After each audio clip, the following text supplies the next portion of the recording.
Texas style ribs. Need I say more?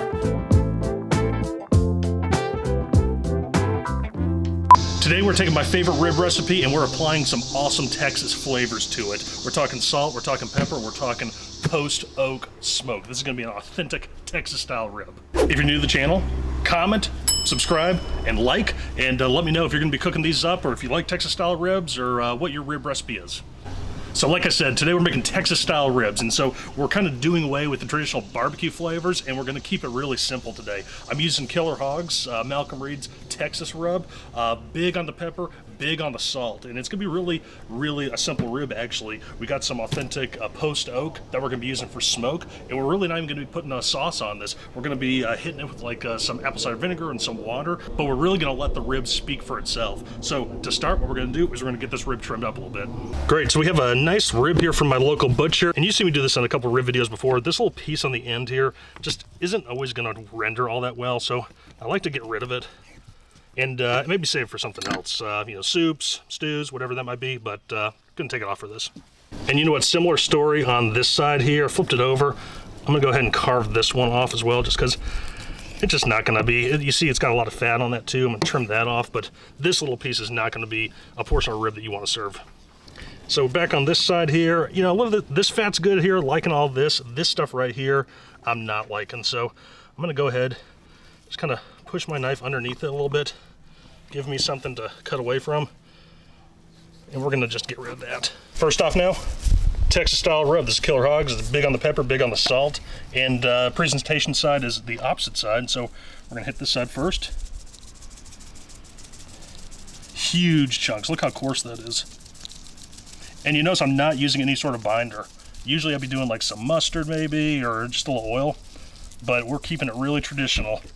And a lot of the folks out in Texas, they do away from the binder. So that's what I'm gonna be doing today.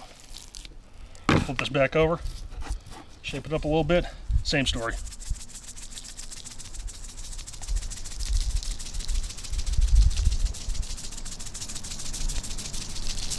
It's gonna give us a nice bark. I like it. Let's get some smoke rolling here and then we're gonna throw these on. Okay, these things are about to go on, but I wanna show you what I got here. Made a special trip to the Atlanta Grill Company just for this. Post oak, Texas style. We see it big out in Texas. Don't see it around here all that often, but if you're looking for authentic Texas flavor, you need it. Grill's coming up to temp, aiming for around 275. It's at 250 right now and rising. So I'm gonna get this popped open here. Got heat deflectors out right now because I gotta make some room to put the said post oak in. Gonna get that in, lay it on top of the hot coals there, get all nice and nestled. And that's immediately, I can already smell it a little bit. It's gonna start combusting. I'm gonna get this on, another heat deflector. Grill grates down. Last but not least, beautiful rack of spare ribs, Texas style spare ribs. We're gonna let that smoke come on up and probably let this roll for a couple hours or so. At least 2 hours, I would say. Check back. Okay, been a little over 2 hours now. We've been rolled at 275. Just came out and took a look at it. Looks really nice. Let's pop it open. I think it's about time to wrap. So, when you're looking at it here, there's definitely that nice crust, and that's what that nice coarse rub has done for us. So these really kind of shrunk up a little bit here, but they're looking really nice. We're gonna get these pulled off. See if I run my finger, knock off a couple little pieces of the rub, but no streaking, and the color's there. I'm gonna get this off and we're gonna get it wrapped. Okay, now's the time we're gonna wrap here, and what I got here is I got a blend. It's like 1/3 apple cider vinegar, 2/3 water, and I should have called this out earlier. About 2 times, about every I'd say about every 45 minutes or so, I came on out and I spritzed the ribs just to keep them a little bit damp.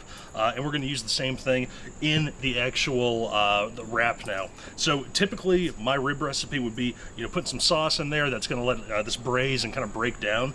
But in true Texas tradition, we're going to keep it relatively simple. And so the only moisture I'm going to add is just a little bit more of this spritz. Get a little bit on the bottom. And that should be good. I don't expect these to take too much longer. There's some nice disintegration already with these big ribs, but we're gonna get this wrapped up here. We got a double layer of foil, and we're gonna get this back on the Joe. square it off. And I like to do it this way because I can come out here and unwrap this relatively easy, as opposed to if you were just to like wrap this and double wrap it, triple wrap it. So, that's good. Smelling awesome. No bones coming through. This is gonna go meat side down, back on the grill. Nice wrapped ribs. And that post oak is still rolling. And it smells amazing. Gonna let this go for maybe, we'll check back in an hour. Okay, ribs been wrapped for about an hour or so, sticking at that 250-degree mark. We're gonna pull them off here. I just came out and tested them. They're just over 200, which is just where I want them. And because we're not gonna put any sauce on it, we really don't need that last 30 minutes or an hour or so for that sauce to kind of tacky up. So we're just gonna pull these off, slice into it, and see how we did. Feel good. Feel springy. Let's see how we did. Okay. Super nice disintegration from before. That's looking good. A little wiggle. I'm gonna poke this. It feels good. It's going in nice. You know, I'm calling these. I think these are done. Yeah. See that kind of wiggle and the jiggle in between? I can't pull that much harder for that and that bone not pop out. So we're gonna roll these out, get them sliced up.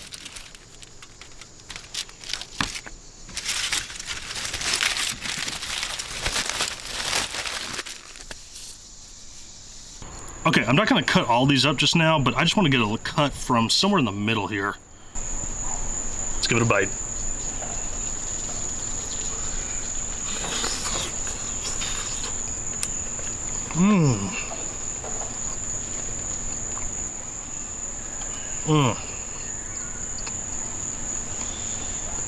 Super coarse, man, you can taste that.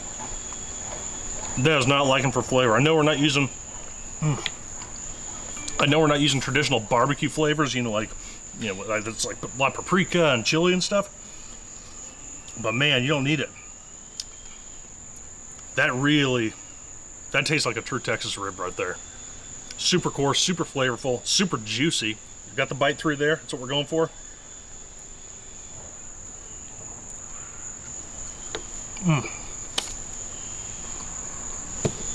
That Texas rub, next level. That would be amazing on anything, like brisket. You can put that on chicken. Obviously ribs here. You gotta give that a shot. I got a link in the description if you're interested. But this is a true, proper Texas style rib. No frills, no sauce, no braising. You know, I have a rib recipe. I'll put a link in the description or a little title card up here. And that's one of my favorite ways to do ribs. But if you're looking for true Texas style, we smoked this for about a little over 2 hours, and we wrapped it for about an hour. 275 on the Kamado Joe. Came out next level. Definitely give it a shot. Folks, as always, if you like this video, hit that like button, comment, and subscribe, as always.